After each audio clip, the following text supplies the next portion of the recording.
Qui êtes-vous? À l'occasion de la sortie du nouveau James Bond, Cinéma Radio met les petits plats dans les grands et vous propose de revenir sur la saga du plus grand agent secret de l'histoire du cinéma. 27 films, 27 chroniques, 27 jours. Du 16 octobre au 11 novembre, vivez l'événement Bond en écoutant Cinéma Radio. Bond, James Bond. It's so deadly, my dear. The power of having you near until the day, until the rain falls away, until you say there'll be no more goodbye. See it in your eyes, tomorrow never die.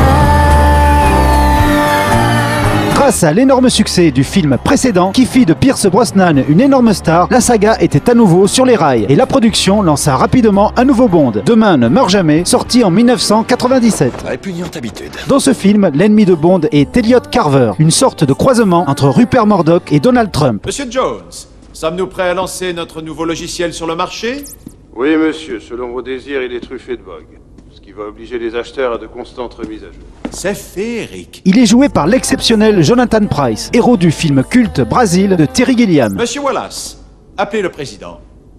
Dites-lui bien que s'il ne signait pas un abaissement des tarifs du câble, nous diffuserions la vidéo qui le montre en galante compagnie dans une chambre d'hôtel. La trouvaille du siècle. Et dès que les tarifs seront à la baisse, diffusez quand même la vidéo. Ce grand mania des médias et de la presse provoque l'attaque de navires anglais et fait porter le chapeau à la Chine. En effet, il s'est allié avec le général Chang afin que ce dernier prenne le pouvoir dans son pays, tandis que l'homme d'affaires régnera donc en maître sur les médias dans le pays du soleil levant. Vous rendez-vous compte que vous êtes dans l'absurdité totale? Pas plus que celui qui déclenche une guerre pour faire de l'audimat. Les grandes figures ont toujours manipulé les médias pour sauver le monde. Même William Randolph Hearst, lequel disait à ses photographes « Vous fournissez les photos, moi je fournirai la guerre. Je fais juste un petit pas de plus. »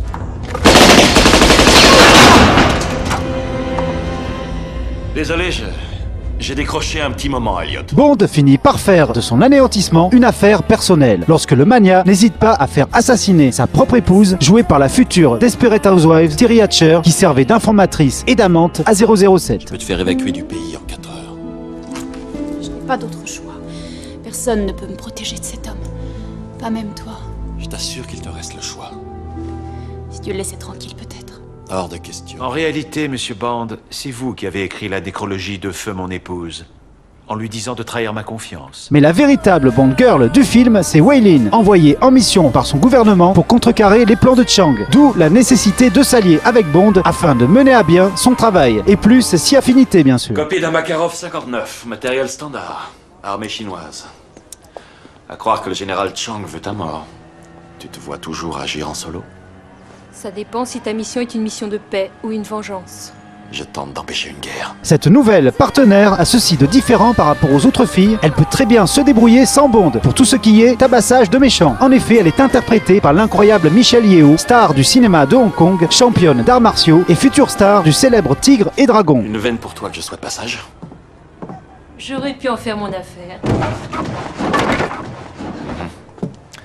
Ce n'est pas le cas. À sa sortie, le film est beaucoup critiqué, mais son seul tort est surtout d'arriver après GoldenEye. En effet, c'est un Bond intermédiaire qui a certainement été conçu un peu trop vite, afin de profiter du succès du film précédent. Mais s'il ne comporte pas de séquences particulièrement marquantes, il se laisse voir de bout en bout avec beaucoup de plaisir. Si vous voulez bien signer ici, monsieur Bond, ce sont les assurances que vous prendrez pour couvrir votre magnifique nouvelle voiture. Vous faut-il une assurance collision? Oui. Incendie? Probablement. Pour dommages causés à tiers? Oui, tout à fait. Préjudice corporel? Que Dieu m'en garde. Mais un accident, ça peut arriver. À vous plus souvent qu'à votre tour. Aurais-je besoin d'autres protections?